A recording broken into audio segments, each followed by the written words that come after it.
Hey, how's it going everyone? It's Blake here from ChessPathways.com, and in today's video, we're going to be solving a couple retrograde analysis chess puzzles.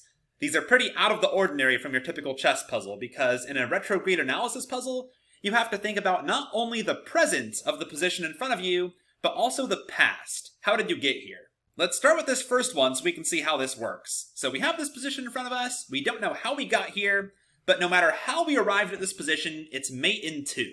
White to move, mate in 2. So you don't know, for example, if black has castling rights or not. Maybe they do, maybe they don't. But no matter how you arrived at this position, it's a white to move, mate in 2. Go ahead and pause your video, and the goal is to prove that no matter how you reach this position, white has mate in 2. Think about it, pause the video. Alright, assuming you're back with me, let's start with the easy case. Let's say case number 1, let's assume black does not have castling rights. If black does not have castling rights, then it's a standard chess puzzle mate in 2, it's king e6, and rook d8 mate is unstoppable. For example, king e6, black cannot castle, let's say they play rook f8, rook d8 mate, or king f8, rook d8 mate, right? That's the easy case. If black cannot castle, easy solution, king e6, rook d8 mate. What about the case where black can castle? How is it still checkmate in 2?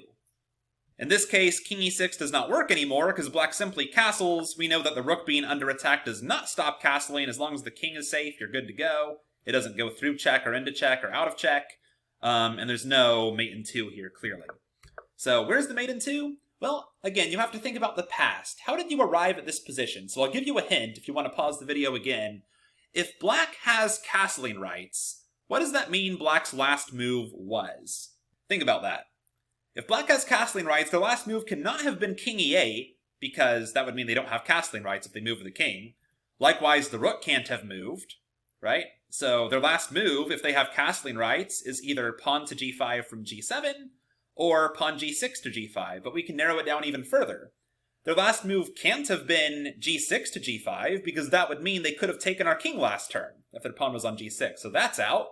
So, if black has castling rights, their only possible move they could have played last turn is g7 to g5, and that means if black has castling rights, the move is h takes g6 en passant, and if black plays any move besides castling, now rook d8 is checkmate, and if they castle, then h7 is checkmate. So that's our solution, going all the way back here. Again, we don't know if they have castling rights or not, we don't know how we got here, but if you do not have castling rights, king e6 wins. If you do have castling rights, h takes g6 wins, and we know it's possible. Alright, that was a warm-up. Let's move on to something a little bit harder. And by the way, hard to believe, that last position was invented, I believe, in 1922. Almost 100 years ago they were coming up with this stuff. This position's also an old position from the 1940s, and the goal's a little bit different here. Here it's also white to move, it's also mate in 2. Again, we don't know if the kings can castle or not. The rule for this is assume the kings can castle unless you can prove otherwise. So with that in mind, how is this a mate in 2? Go ahead and pause the video, think about how you might have reached this position, and what the ramifications of your move might be, and where that mate in 2 is. Alright, if you're back with me, so here's the deal. If black cannot castle, we have a couple mate in 2s, seemingly, right? We have rook f1, followed by rook f8 checkmate. It's a mating net, black cannot escape, right? Seemingly, right? Rook f8. Or we can castle. I said assume, it's possible unless proven otherwise. And then if black can't castle, we have rook f8 checkmate. So if black cannot castle, then both rook f1 and castle seem to win. If black can castle, there is no mate in 2, period, right? That should be pretty plain to see. There's no way to checkmate this king in 2 moves if that king has castling rights. So what's the deal? What's going on here? Well, I'll give you another hint if you want to pause the video again. One of these 2 moves, castles or rook f1 straight away, one of these moves proves that black cannot have castling rights, and therefore it's mate in 2. Think about which one it is and why. Alright, if you're back with me, one of the keys to latch onto to solve this riddle is this rook on f3. You should have hopefully noticed this rook on f3 is a little bit weird. How did this rook get to f3? Where did it come from exactly? If this rook came to f3 from a1, there's no way that could have happened unless we moved the king, right? There's no way it came out, for example, this way or this way, because all those pawns are still on their starting squares.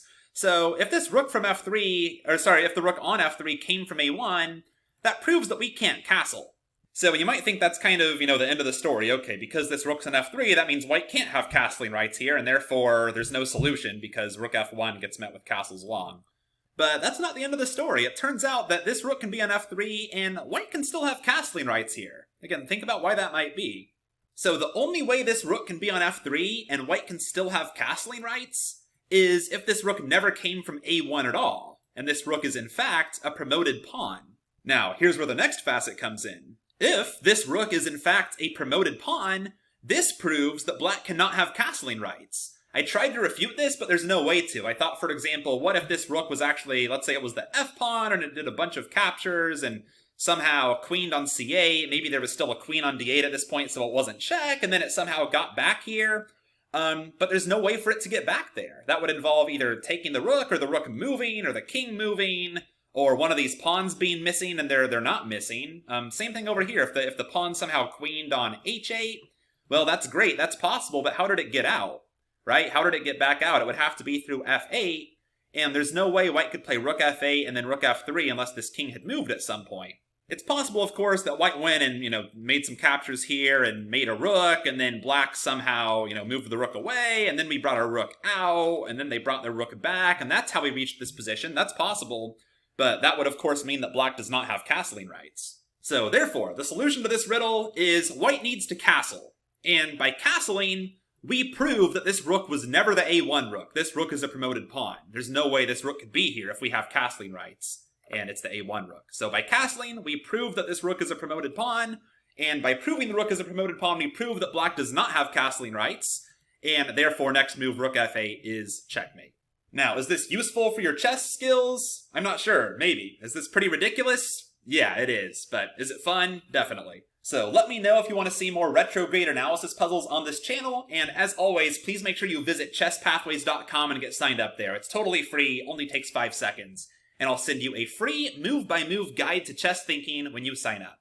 Thanks, and I'll see you there.